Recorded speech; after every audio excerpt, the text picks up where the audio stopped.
What's up? Good morning, good morning, good morning.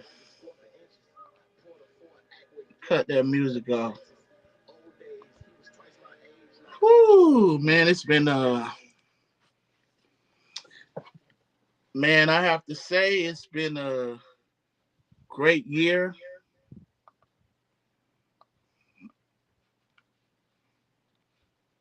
It's been a great year so far. I've been super busy this year and wanted to come and talk about some youth football and get back to doing me and just for the most part.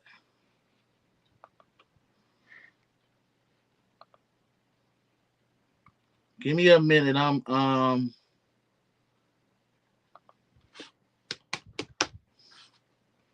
sharing my lives right quick.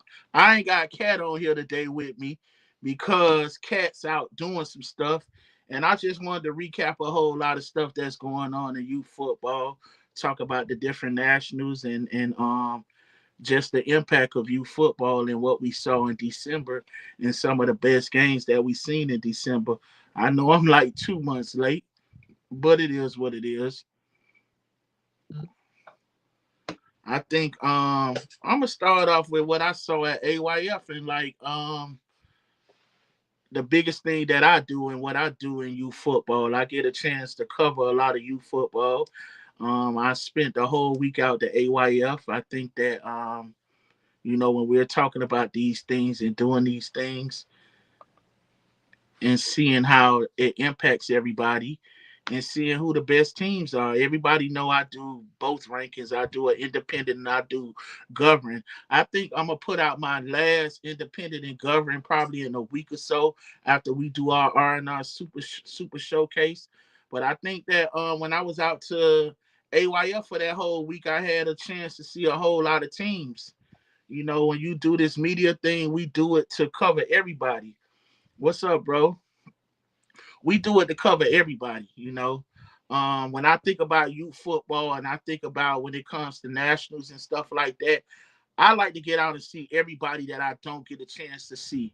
As a media person or doing team rankings, I like to be more accurate. So I do my due diligence and go and review everybody.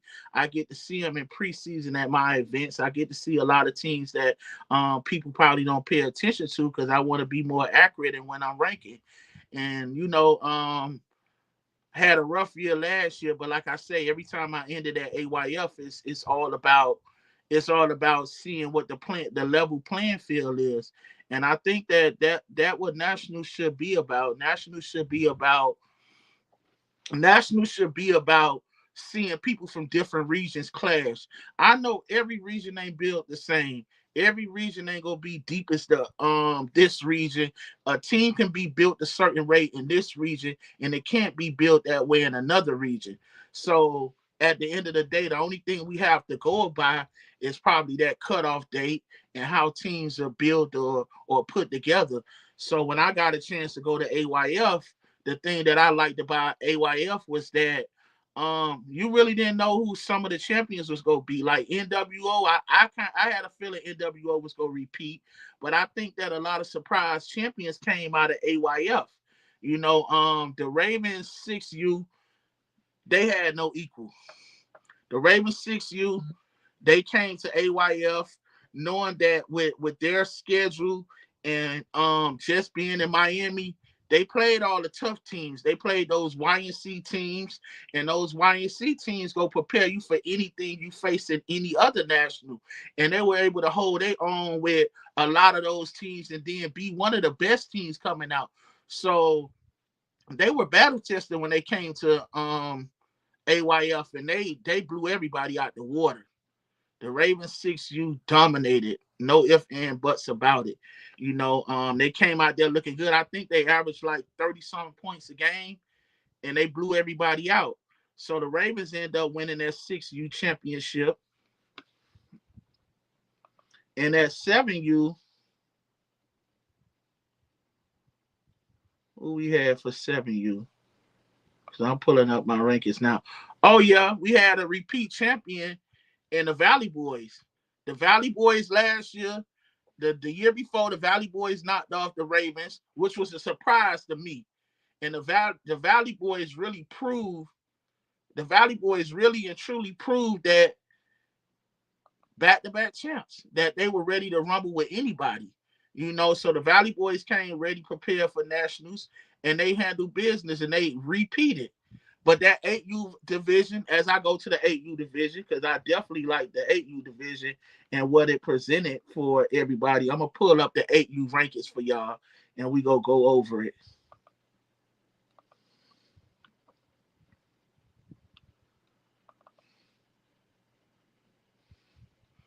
So we got the 8U rankings here. And as everybody know, NWO repeated. And I'm not going to lie, NWO came out the first round, and they played North Philly. And matter of fact, the second round, I think they played North Philly. But anyways, when they played North Philly, I really thought that North Philly was going to get them a game. You kind of judged NWO because we thought DMV Red. No, we thought that Red Zone Rosedale was going to be the favorites because they upset NWO. But I think that loss that NWO had, it refocused them. Again, when these AYF teams play outside of the league and they're going up in these YNC tournaments and playing these YNC teams, and that prepares them for anything. And NWO, after they lost to the Red Zone, they looked like they was on a mission. They came to AYF on a mission, and they went through some teams that I thought was gonna keep it close, but they blew everybody out. The Ravens jumped out on them like, I think it was like 13-0 or something like that, and they walked them down and beat them by like 20 points. So NWO definitely earned their championship.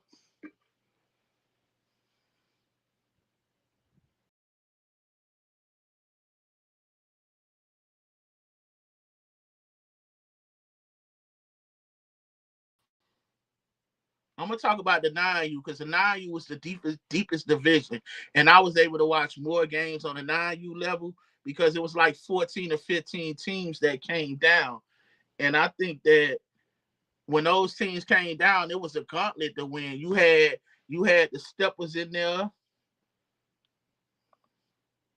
Let me add the 9U up here.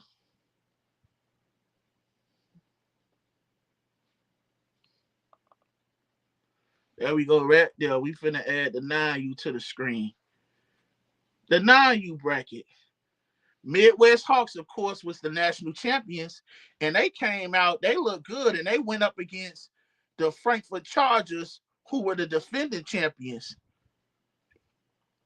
Yeah, I know, bro. I saw y'all finish second. But for the most part, this Midwest Hawks team, this team is going to be a team to be reckoned with on the 10U level, with the changes of AYF going to 7-1.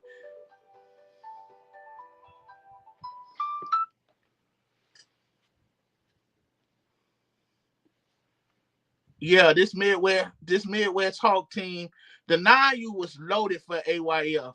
You can see by the rankings right here, you had the River Boys that were D2 national champions the year before. They came back. coming to win the D1, and you had the New York the NC Giants. They were dominant as well. Also, you had Tennessee Mob who won Southern Hospitality. You had the Hampton Road Ramblers, which is the 757 Steppers.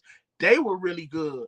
They were really good. Columbus Patriots, they won Northern Hospitality. So that 9U division, whoever won that division and came out that division was going to be battle tested, and it's going to be well earned. And I think they one of the top teams in the country. I know a lot of teams probably haven't seen the Midwest Hawks, but that kid 5, Amari McGregor, man, he was worth the price of admission.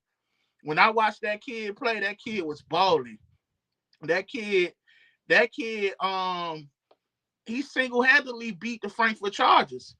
You know, he had 4 touchdowns. He scored before the half. He kept them in there. They run that RPO offense. And it's kind of hard for kids that young to go up against somebody like that that has the threat to run a pass. So if y'all don't know nothing about him, that kid the real deal. Amir 5 McGregor. That kid right there. Frankfurt definitely showed the championship caliber team there is.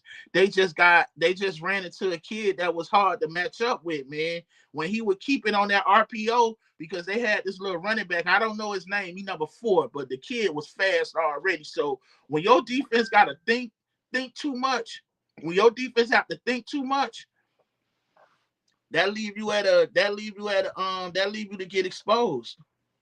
You know, so that team was awesome. And then we gonna go to 10U, where Gorilla Mob repeated again. Gorilla Mob again, another team in AYF with an out of conference schedule, with the strength of schedule that everybody had. And also the Maryland Heat, who they faced in the championship, was also another team with a tough out of conference schedule. And those two teams clashed. And honestly, they kind of was like evenly matched, because the championship game was only 6-0. But that kid Collins, man, the kid Collins that plays for Gorilla Mob, he's a dog, man. He plays on both sides of the ball. He plays at linebacker and he plays fullback. That kid is already big. Some teams will probably have him as a defensive tackle or a fullback, but this kid got the breakaway speed. I think they call him like A-Train or something like that, man. He's just hard to tackle, man. You ain't tackling that for 4 quarters. You know, Maryland Heat came up this short this year, but I think they're one of the top 5 teams in the country as well, because again, they're playing that out of conference schedule that has them battle tested. On the 11U, we had Winslow, and I noticed Winslow and Legacy Hurricanes at the 11U. That was a rematch from a game that happened at Southern, and that was a tight game. I think it was like 13-6. Legacy won that game. So Winslow was able to get back. You know, we kind of had some controversy far as when we talking about that 11U bracket, because we had the 808 All-Stars from Hawaii that had to give a game back because of them not understanding the rules of AYF. But Winslow ended up capitalizing off that and playing Legacy.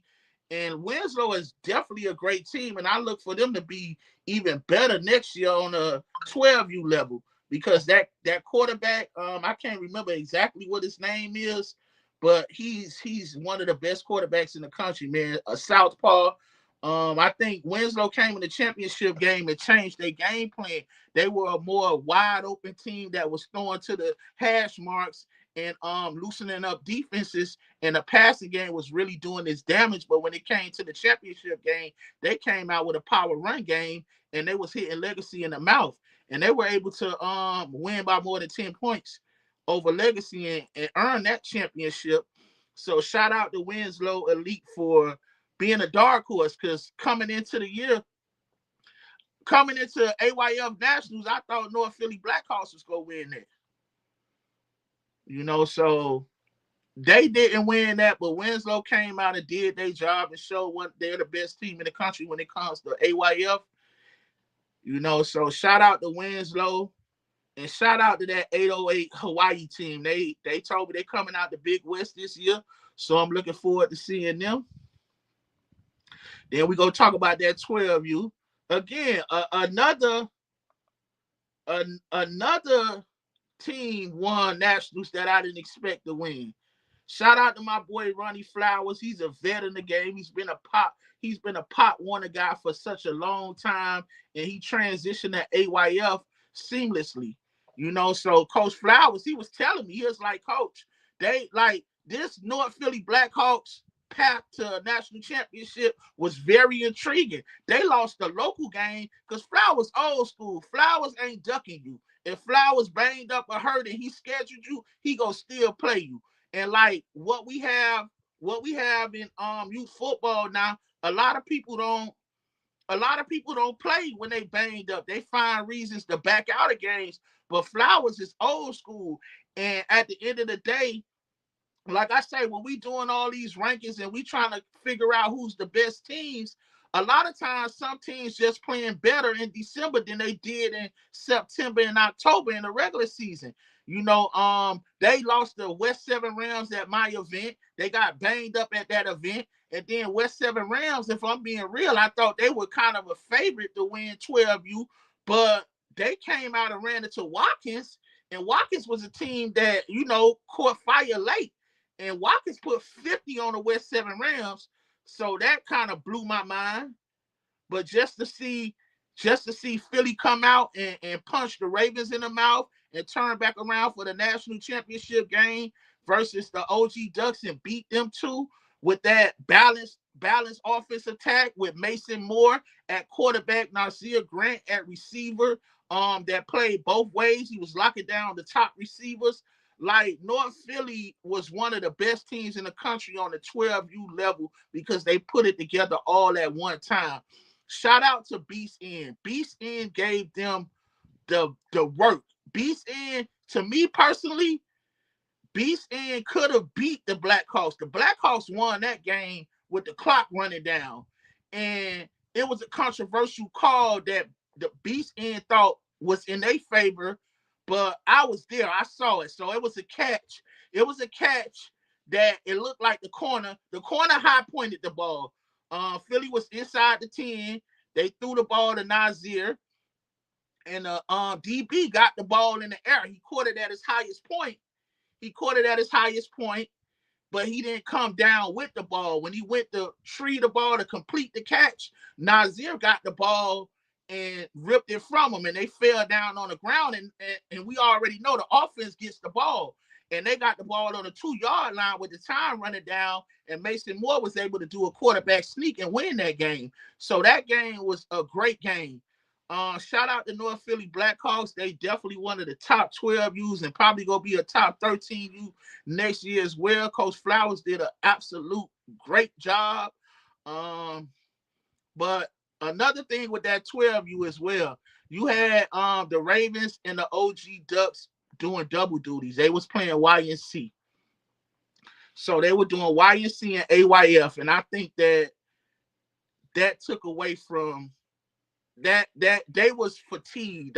The Ravens were definitely fatigued. That's not an excuse because if you show up to play, I think when you're doing two events, when you get older, the game is more physical. So you can't do the things that you probably could do when they're younger. Plus, you need depth. And I think the Ravens played too much football. I think with them losing Bam and Dex and those big pieces, like, I think they should have just did one event instead of trying to do two. I don't think they had the quality depth that they usually have, and they lost leadership on their team when they lost two key pieces like that. They ain't gonna say it, but I'm gonna say it. But shout out to North Philly Blackhawks because they played the best ball when it counted. They had a great that airy ground attack was second to none. So shout out to the Blackhawks who won that division. And we go ahead to that 13U. Y'all already know. Love 13U. That was a surprise to me as well.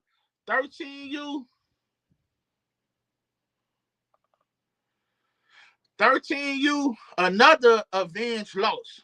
13U right here, folks. Y'all see the OG Ducks took home 13U after beating Watkins after losing to them early in the year in DC.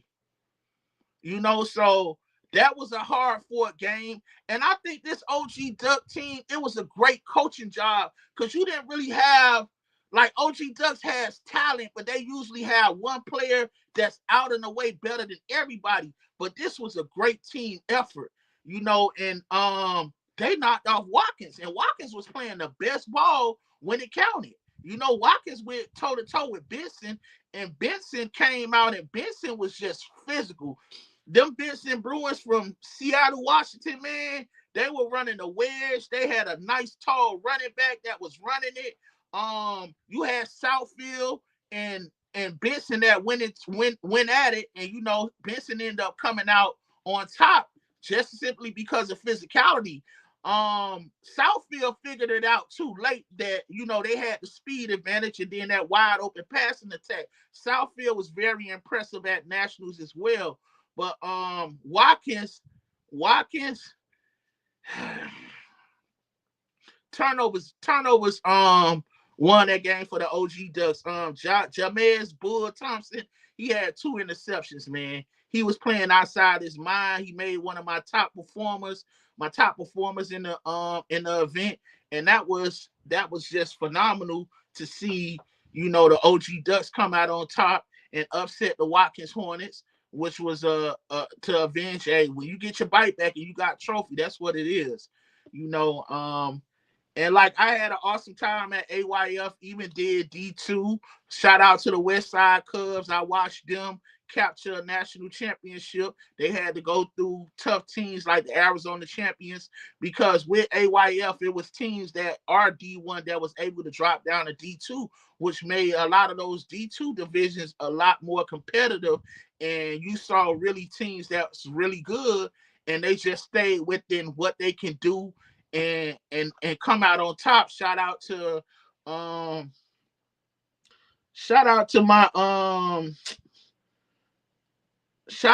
G-Top Tigers. They won 11U, knocking off Las Vegas Hawks. So I was able to watch D2 games as well. And then, folks, we gonna talk about YNC, of course, a horse, of course. I was able to catch a lot of games from YNC. I think that, of course, we gonna talk about the Ravens, that YFN game in Voodoo, of course, because that game right there was worth the price of admission, man. I think YFN, the way they was built, the staff they have, all those great coaches on that team, they were able to coach that team good enough to look like they've been together for more than a year. Just to know that, like, people don't understand the feat that was to beat a team like Voodoo and be constructed in that year. I watched RJ. Been watching RJ since he played for it's not Daniel. What's the name of the team? But they were Sunrise when he was playing for Sunrise, and he was playing quarterback. Was able to watch RJ when he played against Voodoo. I think that RJ has the most success against Voodoo, because if you remember when they were playing 9U, Lakes had RJ on their team. He was number 9, and he scored twice against Voodoo that time. And Lakes was the closest team to almost knock off Voodoo, and Voodoo just strong. Shout out to Coach Larry O and Batman. Phenomenal coaches, old school coaches who in the trenches digging deep and teaching the game from a fundamental and technical standpoint. They got a lot of talent, but those guys really pour into those kids with coaching. I don't think it's too much better offensive line coaches than Larry O and Coach Chop from the Ravens.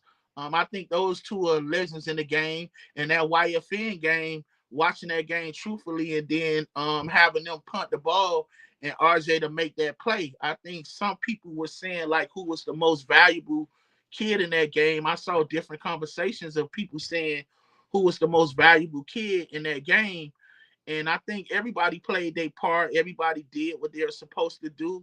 And it could have went a couple of different ways. But I think that when you got somebody like RJ that affected the game in all 3 phases, I mean, from DB to safety, he was out there making the tackles in the open field. You couldn't really put the ball up because he definitely has the instincts of a DB as well. Like, that kid is just a pure football player. And at that age to have that type of mentality and mental makeup that you don't care where they put you at, because some may say you might thought he was a running back, but he has no problem with getting out there wide and running routes and just, and then it's something special about a kid that doesn't really demand the ball or cry about it. Whenever they need him to do something, he does it. He makes the plays. From a standpoint, like he threw a touchdown pass. He returned the. When you affect the game in all three phases, there's no way somebody could say somebody else was the MVP. Yeah, did somebody else take the heat off of them and prove that they was a dog? Most definitely. I think that I always said when you slow down Voodoo, like you got to be sure tacklers, man. Sure tacklers. When Voodoo came out and scored that first touchdown, and that running back had that knife, it was perfectly blocked, and then he was running through arm tackles. Then he was like, okay, is it gonna be one of them days? But again, you got somebody like Rod Mack at the helm. You got Coach Drew, who is one of the greatest motivators I've seen. He did it on the high school level, and he came to do it on the youth level with a coach like Coach Rod. The plus of playing for Coach Rod is Coach Rod treats his team as if they're a college team or a high school team. That's why so many of his players are so ready for the next level. Rod have those kids ready to be professionals at a young age.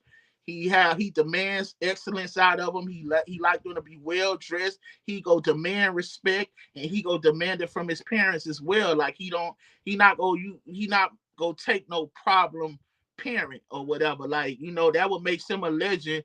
I think it ain't too many guys in this youth football game that can say they won in every era when youth football has changed so drastically, over the last 10 years. And he's been able to win in spite of the changes because he adapts with it, and he adapted with bringing in different coaches, a different OC than he usually worked with, a different DC than he usually worked with. That symbolizes a head coach. A head coach is going to make the proper moves to ensure that his team is successful, and he did that. And shout out to Voodoo. They ain't hanging their head about it. They won 5 straight. They gonna go down in history with that RDU team that started out with CJ Cipher. Another game that was truly good. I wanted to give a shout out to Coach Cal from So Icy. I mean, I think he was following like the blueprint of DeMarcus, because DeMarcus has created a brand. He waited his time. A lot of people probably don't like how he do it or what he do it, but you gotta respect it. You gotta respect a winner. You can't tell a winner how to do it when it's working for them. So the Rev Breeds, to me, they were my favorites to no doubt win. But for Coach Cal to get him the game that they had, and even though a lot of things didn't go Coach Cal way, just for him, Coach Cal, to me, he did one of the best coaching jobs outside of Coach Flowers when it came to nationals, because he went through a lot of stuff. He had a different starting quarterback, like he went through a losing streak. So for a coach like young like that and able to like, you probably get turned off because he's so in tune with his kids, and you might don't like the way he do it, but his kids respond to him. To get his kids ready for December and to feel like they have a shot at beating the Rare Breeze when the Rare Breeze was averaging the margin of victory like 28 to 30 points, man. Like, I didn't think that game would be that close, but Coach Cal coaches guys up. At the end of the day, the champs continue to be the champs, and they made the right necessary moves and adjustments to win that game, man. Shout out to DeMarcus. What, he on like a 6 championship run or something like that? I can't really tell you, but he did an awesome job. And shout out to that Red Breeze 9U. Again, another team that faced controversy and took a couple losses, but when it counted, they national champs. Man, listen, man, it's hard in this era to keep a team together, to keep their head in the game. With parents having such influence on the game, and overstepping and not allowing coaches to coach, and then a lot of them do premature things like pull the kids and stuff like that. Once a losing streak happens or something happens, you have to coach in spite of all of that. So when the Rare Breeds lost to Duval, the Blackheart and stuff like that, they was just ready for December. And when you're able to keep your group of kids together and then go out and win when it counts, all them losses don't even matter because you holding up that hardware. So the Red Breeds was able to go through a buzzsaw. They went through a buzzsaw. That 9U, that OTP team, shout out to Lakes as well, because Blackheart looked like the cream of the crop in South Florida. South Florida 9U was loaded. Like them teams. What's up, man? My boy Art, man. Tell my boy congratulations on that Duke offer. But we kind of thought Blackheart was going, beat a team that was there in the end, at least compete for the championship. But that OTP team was built right. They came out and won a lot. They won some games, and they was right there. They one step away from being a national champion. I look forward to see what they do on the 10U level or whatever, because they were very impressive this year with the group of kids. I'm gonna pay attention to the additions they make and stuff like that. But that was a great team as well. Then I'm gonna talk about the 12U game with the DEA and Georgia Eagles. Man, Georgia Eagles, I didn't think they was going to escape the OG Ducks. I thought the OG Ducks was kind of overmatched against the Georgia Eagles in that second round game, but I was wrong. You got to keep Coach Keefe in the game. Coach Keefe is the GOAT, man. He's one of the best coaches in youth football every year. What I love about What's up, my boy Drew? Yeah, man. Hey, you missed it. I was talking about your boy, man, and the Mack truck, man. That's what I call him, the Mack truck, man. But shout out to Coach Keefe, another outstanding coach, man. Because Coach Keefe, I think that youth football, when you're a coach, man, I kind of favor the coaches that likes the new challenges. Like, it's cool to see coaches run with their team a couple of years, but those coaches who get juiced up and energized about coaching a different group of kids every year, that's a hard challenge in what we're living in now. So Coach Keefe, he an artist, because he get these different teams. He put all his different teams have different identities. You know what I'm saying? And he loved coaching, man. Every time we call him for the top 100 showcase, he pulling up. He go coach them kids. So shout out to him. But he did a great job against the Georgia Eagles. I think they gave the Georgia Eagles more trouble than DEA did as well. But that national championship game was dominated by Dontavius Davis, man. Yeah, man, Keefe a living legend, man. My dog did it in all eras too as well. He's up there with the Rod Max and everything. I think that 2019 OG Ducks team is one of the best teams ever. Right there with that Ravens team with Rod Mack. And ironically, both of them the only two teams to win AYF and YNC. But back to that 12U national championship game. Man, listen, I sat and watched that game. And Dontavius Davis, man, that kid a monster, man. He's a monster, man. He did his thing. I think the defense kind of won that game for Georgia Eagles. I think Dontavius Davis should have been the MVP of that national championship game. He had a drive where he had 2 back-to-back sacks, and he ended up injuring DEA's quarterback. The game was closer than what the score was. They won by more than 10 points, but that game was close. I think they was ready for DEA and everything.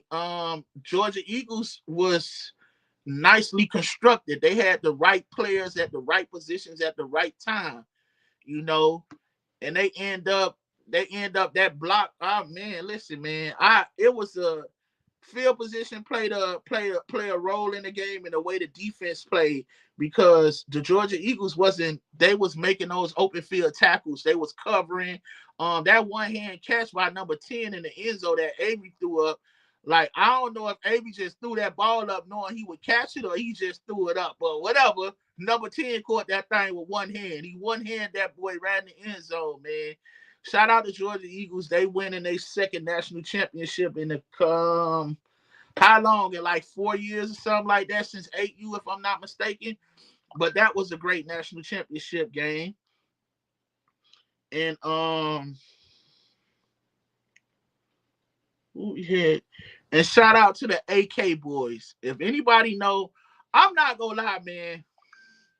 AK boys, y'all put together two top 5 teams. I mean, you put together the Alpha Dogs and Osceola. Both of those teams were cream of the crop 12U teams. And then you probably added some more, and their trenches was just nobody can hang with their trenches. Nobody had better trenches and a more imposing team than the AK boys. The AK boys kept their running backs clean. It ain't too many times you got in that backfield.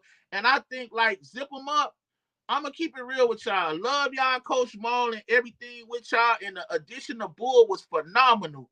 But I think Zip 'em Up Boys was at their peak when they had Tyreek Felton at quarterback, because they had a balanced attack that nobody can deal with, you know, and don't know what happened with him, but that quarterback position has been an issue for them.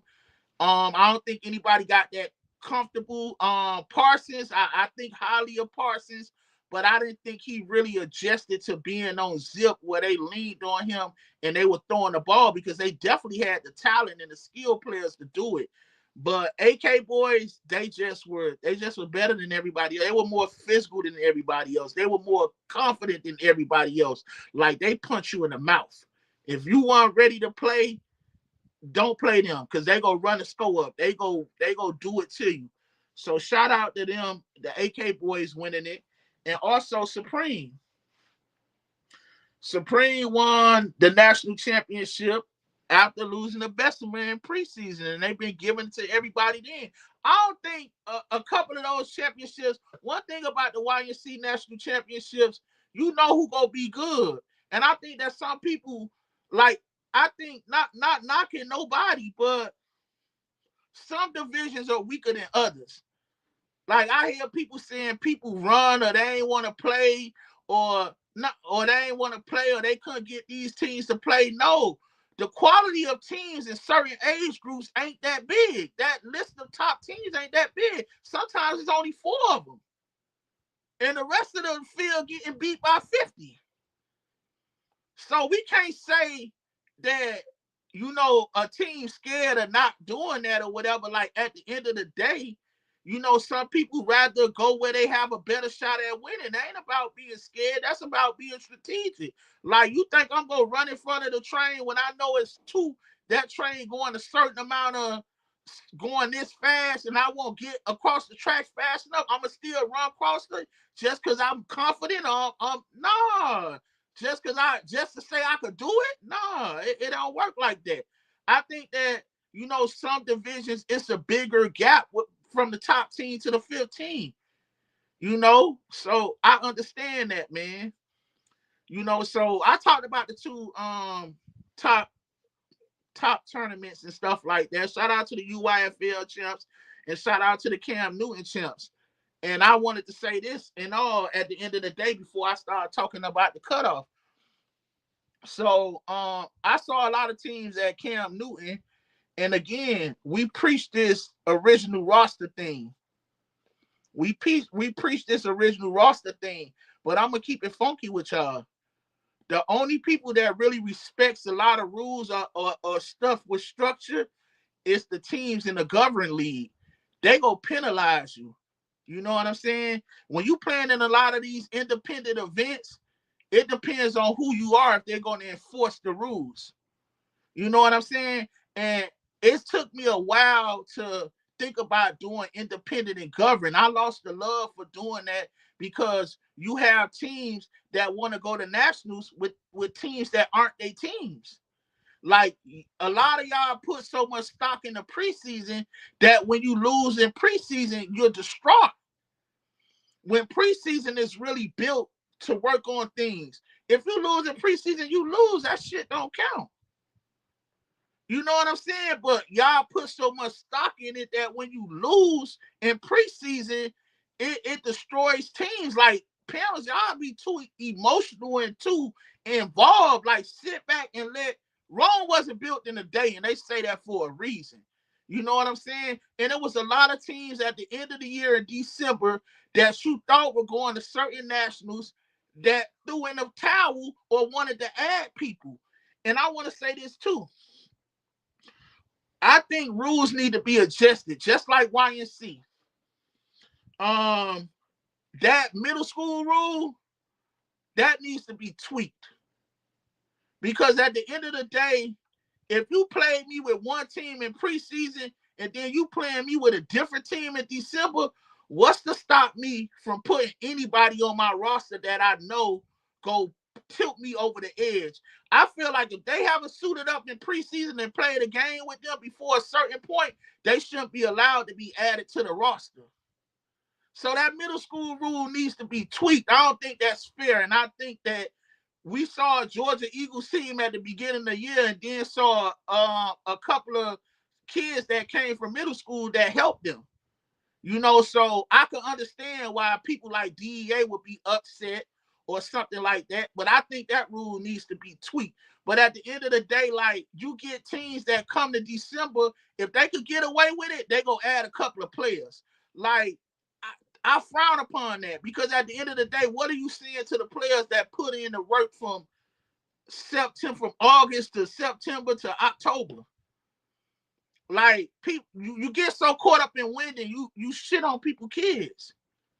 Like it's on the coach as a coach to figure it out, not think that I can go and just pick up a player from another team because that team ain't that good, or that kid quit because his team wasn't that good. So I saw a lot of teams at Cam Newton that wasn't the regular teams. Like they were starting to prepare for the next year, so they added additions that they taught to come in. So how do you rank these teams at the end of the year? Do they get ranked?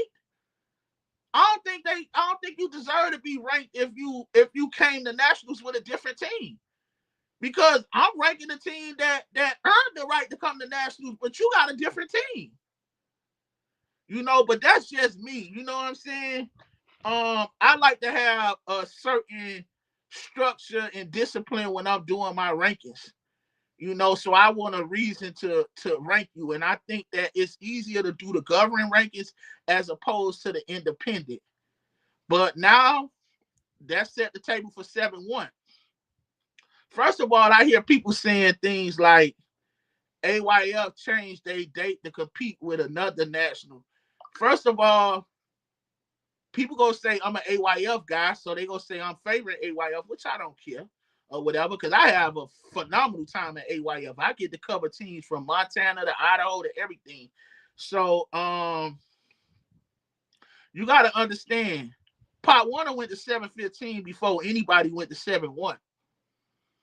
And if you know AYF, if you know the history of AYF, I'm a Pot Warner guy before anybody. We from South Florida, Overtown Rattlers, the Overtown Tornadoes organization. So we came up Pop Warner people. And what took the competitiveness out of Pop Warner when we were in it was when the East Coast teams started leaving. When the White Oaks left, when the North Philly Blackhawks left, when the Beacon House left. When those teams started to leave Pop Warner, the competitiveness took a dive. Southeast region, Miami, I'm going to just say Miami. Jacksonville won a couple, but Miami has 40-something national championships. By far the most of any region. Matter of fact, just city or whatever. So AYF was built on, Pot Warner didn't want to change. They wanted to stay weighted. AYF presented unlimited football to the East Coast. And a lot of those East Coast teams used to sweat their kids down and have to like use wrestling regiments just to make weight for a lot of their kids. So unlimited made sense for them. So they end up going to AYF. AYF was too much kind of like built on them East Coast teams. And once the East Coast teams left Pop Warner, all the other teams followed. Because forget a scale. Pot Warner took a nosedive because it never wanted to adapt to unlimited football. They stuck with weighted ball being stubborn.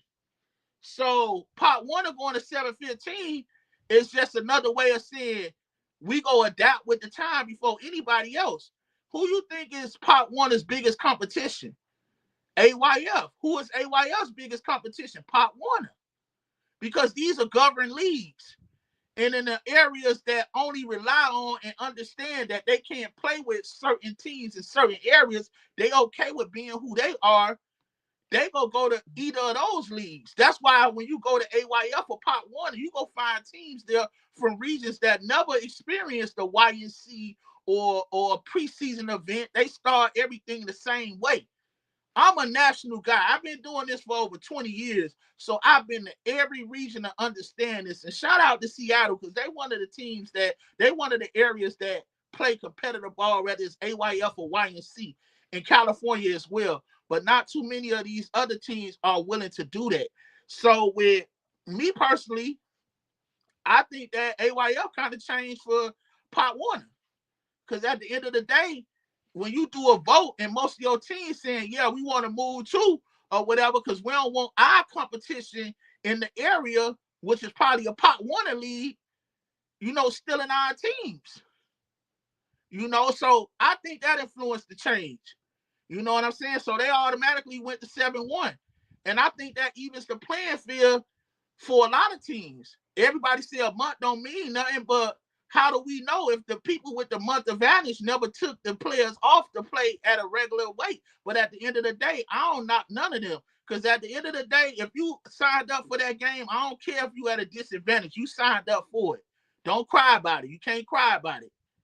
You know what I'm saying? So if you going somewhere and you at a disadvantage, you can't play that card. So I think, and I'm happy now because now I ain't got to do independent or government rankings. I can just straight out rank everybody. I can go back to 15 or 20 rankings now and only do one because the rankings take a lot from everybody. And I think that 7-1 opens the door for a lot of things. Listen, I'm old school. I think you winning on the field. I don't like no popularity contest. I'm old school. I'm gonna keep it funky with you. I come from Pot Warner, where we was in Shingle Creeks. We went to the hood and talked to everybody. That's what gave me a lot of influence nationally because I knew all my East Coast guys that we competed with every year. Even the East Bay teams, my Southfield guys, my Detroit guys, all those guys. You know what I'm saying? So I'm hyped about 2026. I still think that certain areas build teams differently. Like some areas are rather merge and kill the competition in their backyard, opposed to just keeping that competition and coaching the team up. So we can't compare everybody to other people because teams are built differently depending on where you from. If you're in the inner city area, fast life, it's kind of easier to get more people to merge. If you're in a rural, kind of country area, not so city, then it's hard to get other teams to merge with you because of the distance and stuff like that. So I think that all teams are built differently, and depending on how you want to get to nationals would depend on where you want to go with it. Do you want to win it on the field, or do you want to be picked and go around and play different teams that people think highly of or say they ranked high? Because at the end of the day, one thing about being independent is you can't depend on nobody. Because man, somebody will lose and they'll cancel on you. You will have everything planned out. You will have your bus booked and everything, and they'll hit you with, nah, we can't play this week. You know what I'm saying? And then what can be penalized?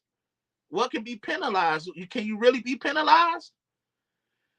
So I kind of like the changes, and I want to see what teams are going to do and who's going to benefit from it. Who's going to benefit from it, or do everybody think it's about stacking up all the talent, or it's about getting the right pieces and coaching up the rest? Because I ain't gonna lie, a lot of y'all got a hard job. Y'all got to deal with these parents. They think they know everything. I already explained on one of my posts how delusional these parents be. So it's a hard job to not get paid for. But man, like I said, man, I want to keep coming on here and speaking on everything. I've been off the scene for a while, so I'm getting back into the groove of everything. And I'm putting in work, man. We got our super showcase coming up next week with some of the top talent in the country. I'm putting out a lot of content based on the top players I've seen. I may be out of sight, but I'm not. I'm not stagnant. I'm out here working. I'm out here putting in the work, man. And like I say, man, and to you parents that want to get your kids noticed, I'm gonna tell you this, man. You football is you football, man. If your kid don't get mentioned or anything, it doesn't make or break them. Because at the end of the day, a person like me, I'm just waiting for the right time to probably feature a kid. Just because I don't write about a kid or mention them a lot, don't mean he ain't on my radar. A lot of people take lists to heart, but they don't realize it's about consistency.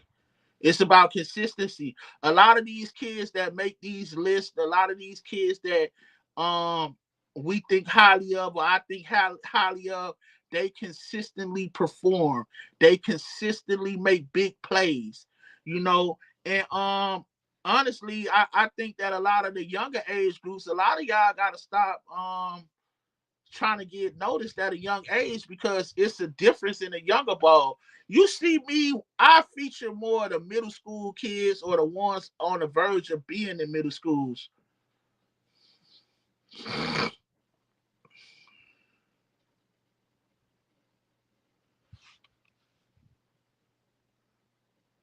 Yeah, that's definitely true. I agree with that.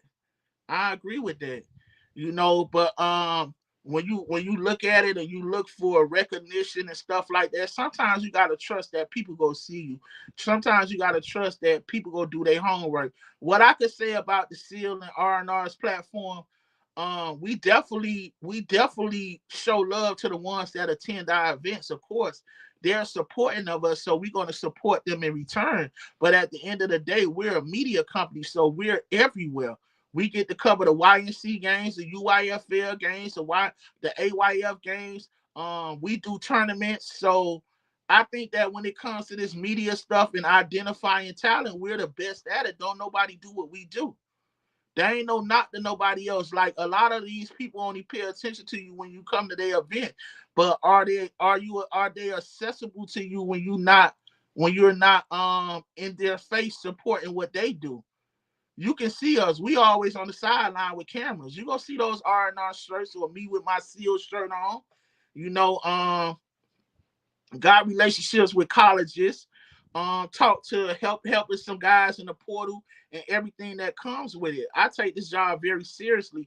Like it's a way you come at people. I'm gonna tell you. I'm gonna tell you now. A lot of you parents that don't know, like when you talking to somebody or you want their opinion or you want them to co-sign, I mean, tell you what they think of your child, don't try to tell them what you think. You got to ask them because your eyes may see something and my eyes see something different.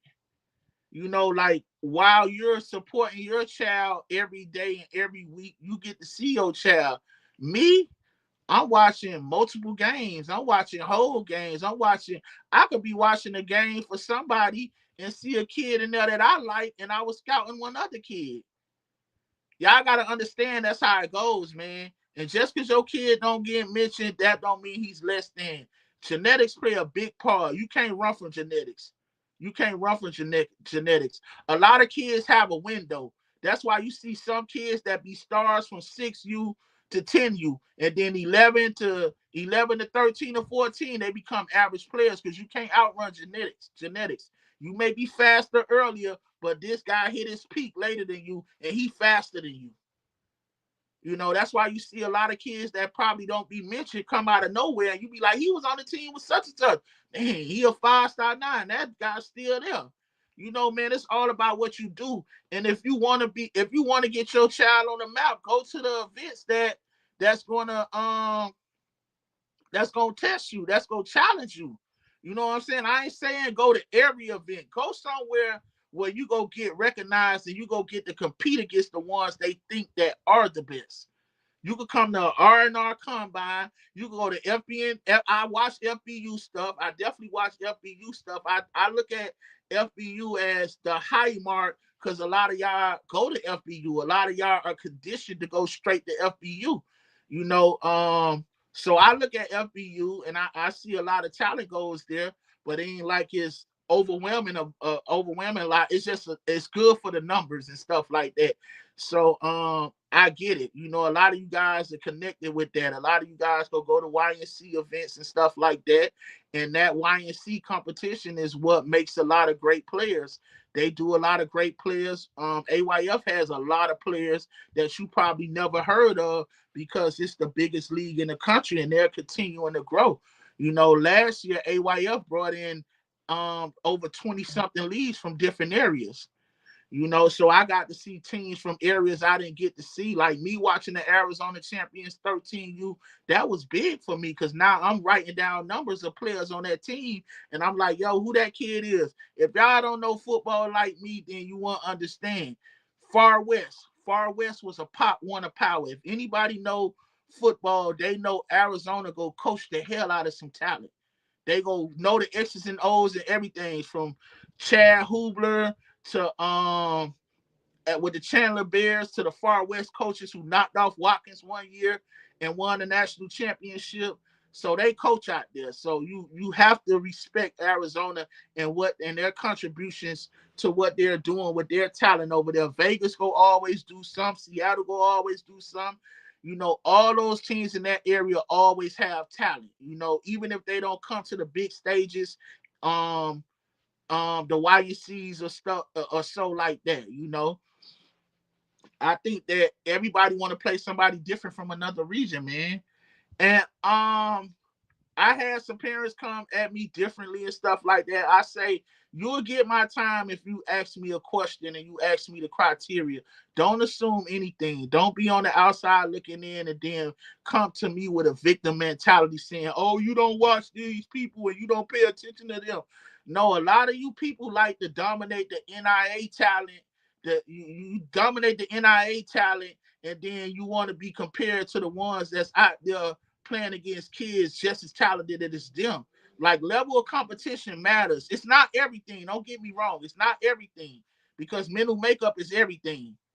You know, so it's a lot of kids played a lot of competitive football that fall off in high school, and it's a lot of them that play so talent that continues to climb and get better. It's definitely not. It depends on the kid. It depends on the kid at the end of the day. And I think that quarterback is probably the only position I really can say that you can't really say like how good he's gonna be because he ain't play top competition. You know, quarterback is a position that they have to work hard at. They got to want to be great. They have to want to be the leader. They have to want to know the entire offense. They have to want to check the O-line, the running back, the receivers. Like quarterback is a position that cannot play against top competition and still be great because those kids would adapt because they're just a competitor in them. You know, so like I said, man, I got my recap from nationals and we gonna start featuring these players and I'm gonna start getting on more every week and we gonna start identifying these top players that's gonna be in the super showcase, man. Listen, I got a speech from Coach Fran. Coach Fran's son, he's the coach for Syracuse. He brings his son to our event to compete. He's not out there as a coach or to do anything. He's there as a parent. But him being the great guy he is, the realest guy he is, he talks to the parents for us and he tells you what to expect. And he's not no sugarcoater. He's not no sugarcoater. And I wish I could play the speech that he gave at our event, which was great. And we gonna have some more colleges or guys there from colleges that's gonna talk to the kids, and we gonna have an educator. We gonna have Rising Stars and Jerry there, who has the best school, online school and other school that gets these kids to graduate early, and he holds all the kids accountable. So shout out to him. He'll definitely be there. What's up, National Sports Chat, man? I'm almost finished, man. You could go live. I'm almost finished. But like with our super showcase, man, we got so much talent from everywhere. Listen, man, What's up, bro? Listen, it's a lot of talent to go around. You get what I'm saying? Like you got the kids that can make the 8th grade Under Armour game. And listen, stop saying stuff like, oh, pay to play. If you gotta pay to play, it ain't certified. Listen, we don't we black owned. We don't have sponsors. This stuff comes out of our pockets, man. Like we don't have it like that. I'm gonna keep it funky with you. We don't have it like that. We have enough to put on a great event, and we work freaking hard. We work harder than anybody. We gotta wear 5 different hats, man, and we continue to do that. And our super showcase game is so loaded and talented. I'm gonna do some different stuff this year. I'm gonna identify the top performers for practice every day. I'm gonna give you a next level feel. I got my X Factors coming out with some of the top players from around the country, the skilled players that I watched over the year to see where they at. So we gonna identify a lot of players that probably ain't even know. When I do these feature articles like X Factor, Trench Titans, uh, X Factor. Yeah, that is funny. When I do X Factor, Trench Titans, even my receiver posts, and I'm featuring all different kids from different age groups. Those aren't people that called and tell me they good. Those are kids that I laid my eyes on and I scouted and I saw them in person and I know they're that good. So I reward them with letting them know how good they are in evaluation. So nobody calls. So that's the greatest reward for me when they don't expect it, and then they're identified. It motivates them more. I never take credit for none of that. Um, I always tell them that they earned it. And another thing, I want to leave with before I go. So I'm online or whatever, and then I see that Alabama has 2 highly recruited quarterbacks committed to them. Trent Seaborn, I've been following since he was like 11 years old. He always played older competition because his bloodline is connected to the tours and stuff like that. So he was playing for 5280 Junior Bucks.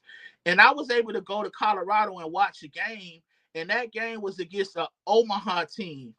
That game was against an Omaha team. So as I'm watching the game, they talk about this quarterback that comes from Nebraska that went from a 3 to a 5-star. So I hit my junior buff coach up and I'm like, yo, I got film of it. So, anywhere I go, I take film. I watch film. I am a film junkie.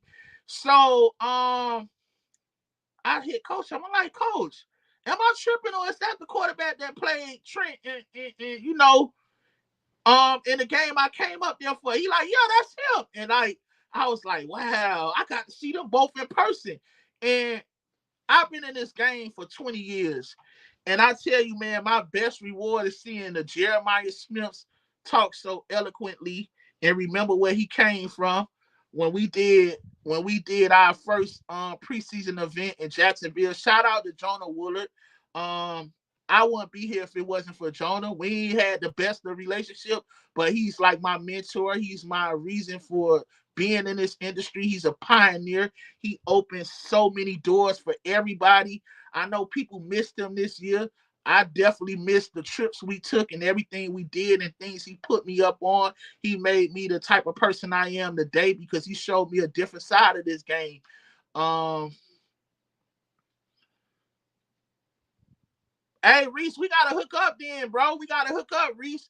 But I said this to say this, man. When I be talking to y'all and stuff like that, I think about the things like even Malachi Tony, watching Malachi Tony. I remember he was at Bunch Park and me and Jonah had the contract with the Dolphins where we picked all the top kids and we were able to in South Florida in the Dade versus Broward game. So we used to get to pick Malachi Tony all the time, and then I went to school with his daddy and like, his daddy is a Dade County legend. You know what I'm saying? Phenomenal, humble dude that his story need to be documented. Everything Malachi Tony daddy went through to be who he is just phenomenal. He defeated so many odds.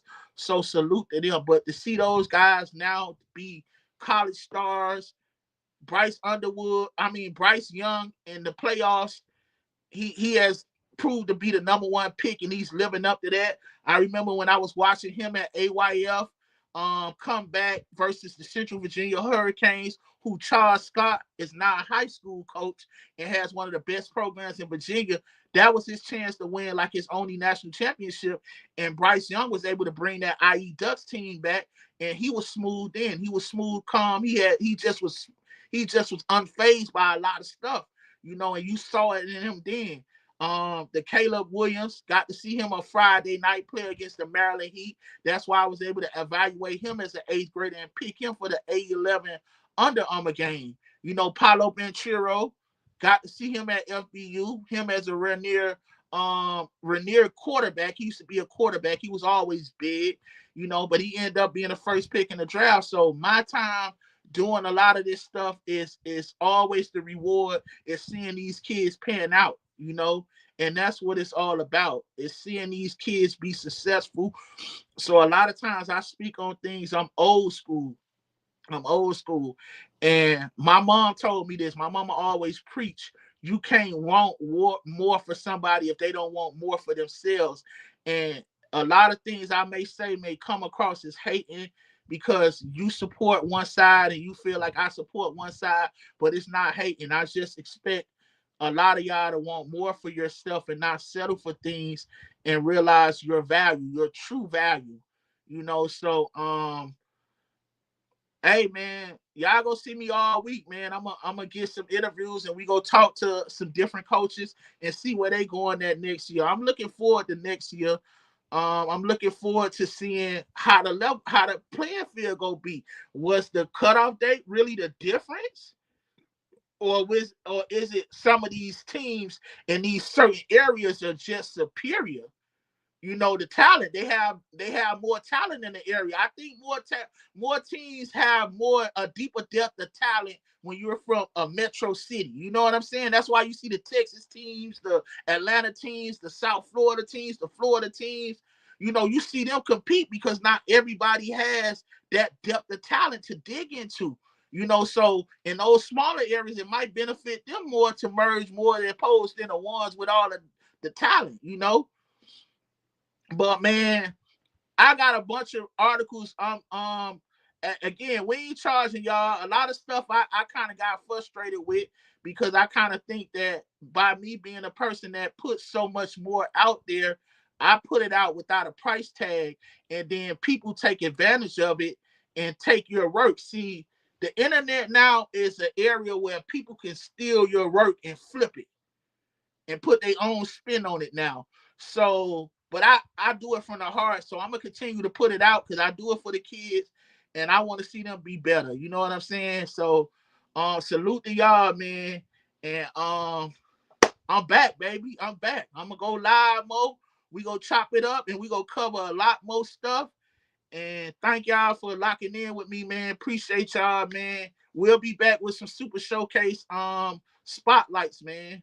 Hey, listen, R&R Super Showcase, I'm gonna say we brag different. We had Neiman Lawrence, who's the top quarterback in this class. Also, Champ Mons from Vero Beach, a top quarterback, R&R Showcase alumni. We had Asher Giote, 5-star DN for Jacksonville Bowls. Luke Rubley in Colorado, just got the Oregon offer. Great quarterback, AJ Chung, West Orlando quarterback. That he hasn't been, he's one of the best quarterbacks. I call him the technician, man. We've had so much talent that's getting recruited right now, man. So, man, like I say, man, start looking into these super showcases, man. I don't think nobody do it like us. Let's keep it going, man. Hey, shout out to my boy Courtney in Texas as well with CCE, man. He'll go way back to the process and everything. He's doing an absolute great job with DEA and identifying talent.